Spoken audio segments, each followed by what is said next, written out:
ഓയ് വെക്കേഷനൊക്കെ ആയിട്ട് കുട്ടികൾക്കും മുതിർന്നവർക്കും ഒരേപോലെ തയ്യാറാക്കാൻ പറ്റുന്ന ഒരു പാനിപ്പൂരി എങ്ങനെയാക്കാൻ നോക്കാം. എന്തായാലും ഞാൻ 100% ഉറപ്പ് തരുവാണ്, എല്ലാവർക്കും ഉറപ്പായിട്ടും ഇഷ്ടപ്പെടും.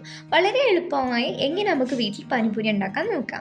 സോ ആദ്യം തന്നെ അതിൻ്റെ പാനിയാക്കാൻ വേണ്ടി കുറച്ച് മല്ലിയിലയും കൂട്ടത്തിൽ കുറച്ച് ഇഞ്ചിയും പച്ചമുളകും ചേർത്ത് മിക്സിയിലിട്ട് അരച്ചതിലേക്ക് കുറച്ച് വെള്ളം ചേർത്ത് അതിലേക്ക് ആവശ്യത്തിനുള്ള പുളിനീര് ചേർക്കുക.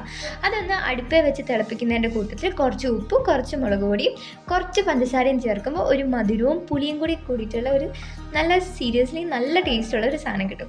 ഈ സാധനം ഉണ്ടാക്കുന്നതിനെ കുറിച്ച് പറയുകയാണെങ്കിൽ നമ്മുടെ ഒരു മാസ്റ്റർ ഷെഫായിട്ടുള്ള കുഞ്ഞു കുട്ടിയാണ് ഉണ്ടാക്കുന്നത്.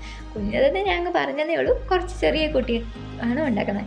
അതുകൊണ്ട് ഞാൻ നിങ്ങൾക്ക് ഉറപ്പ് വരുന്നു, കുഞ്ഞു കുട്ടികൾക്ക് ഒരുപോലെ ഉണ്ടാക്കാൻ പറ്റുന്ന സിമ്പിളായിട്ടുള്ള ഒരു സാധനമാണ്.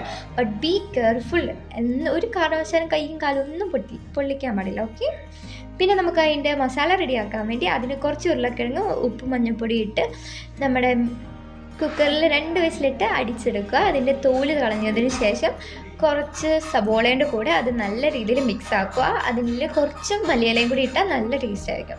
പിന്നെ കുറച്ച് ഗരം മസാല, മല്ലിപ്പൊടി, മഞ്ഞൾപ്പൊടി, മുളക് പൊടി, പിന്നെ ആവശ്യത്തിനുള്ള ഉപ്പും, പിന്നെ നമ്മൾ നേരത്തെ ആക്കി വെച്ച ആ പുളിനീരിൽ കുറച്ചും കൂടി ഒഴിച്ചിട്ട് നമുക്കിത് നല്ല രീതിയിൽ മിക്സ് ആക്കിയെടുക്കാം.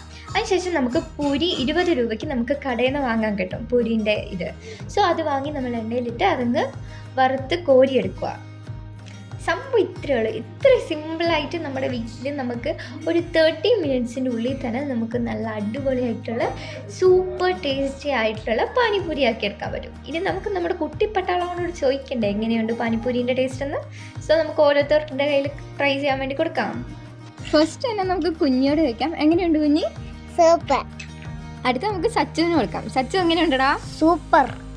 വാവ്, അവനും പറഞ്ഞു സൂപ്പറാണ്. അടുത്ത ഇനി നമുക്ക് ക്യാമറമാനെ കൊണ്ട് ട്രൈ ചെയ്യിപ്പിക്കാം. പിന്നെ ഞാനാണ് ക്യാമറമാൻ, സോ ഞാൻ തന്നെ ട്രൈ ചെയ്ത് നോക്കാം. സോ ഇത് നല്ല സ്വീറ്റ് ആൻഡ് സൂപ്പർ ആയിട്ടുണ്ട്. നല്ല സോർ സ്വീറ്റ്, നല്ല ടേസ്റ്റ് ഉണ്ട്. അടുത്ത് നമുക്ക് നമ്മുടെ ഷെഫിൻ്റെ കയ്യിൽ തന്നെ കൊടുക്കാം. നമ്മുടെ ഷെഫാണ് ഇതെല്ലാം കറക്റ്റായിട്ട് ചെയ്ത്. സോ എങ്ങനെയുണ്ട് ഷെഫ്? വളരെ ടേസ്റ്റി. ഇതുവരെയായിട്ട് കടയിൽ നിന്ന് പോലും എനിക്ക് ഇത്ര വൃത്തിക്ക് കിട്ടിയില്ലായിരുന്നു. ഇത് ഭയങ്കര എനിക്ക് ഇഷ്ടപ്പെട്ടു. സോ എല്ലാവരും മസ്റ്റായി ട്രൈ ചെയ്യണം. എങ്ങനെ ഉണ്ടായിരുന്നു? പെട്ടെന്ന് ആക്കാൻ പറ്റുന്നുണ്ടായിരുന്നു നമ്മളെ സാധനം? യെസ്, പെട്ടെന്ന് തന്നെ. ഞാൻ വിചാരിച്ച് കുറച്ച് സമയം പിടിക്കും, പക്ഷേ ഇത് നമ്മൾ ആക്കാൻ തുടങ്ങിയത് ഓർമ്മയുള്ളൂ, പക്ഷെ അപ്പം തന്നെ ആയി. സോ ഇതാണ് ഞാൻ നിങ്ങളോടും പറയുന്നത്. സോ നിങ്ങൾ എന്തായാലും ട്രൈ ചെയ്യണം. കാരണം നമ്മുടെ വീട്ടിലാണ് ആക്കുന്നത്, നമ്മുടെ ഇഷ്ടത്തിനും നമ്മുടെ വൃത്തിയിലും ആക്കാം. സോ നിങ്ങൾ പുറത്ത് പോയി കഴിക്കുന്നേക്കാൾ നല്ലത് നമ്മൾ വീട്ടിലുണ്ടാക്കുന്നത്. സോ നിങ്ങൾക്ക് ഇഷ്ടപ്പെട്ടിട്ടുണ്ടെങ്കിൽ നിങ്ങൾ എന്തായാലും വീഡിയോ ലൈക്ക് ചെയ്യണം, സബ്സ്ക്രൈബ് ചെയ്യണം, ഷെയർ ചെയ്യണം. Thank you. Bye bye. Bye bye. Bye bye. So ചാനലിൻ്റെ പേര് മറക്കണ്ട, Why Workers.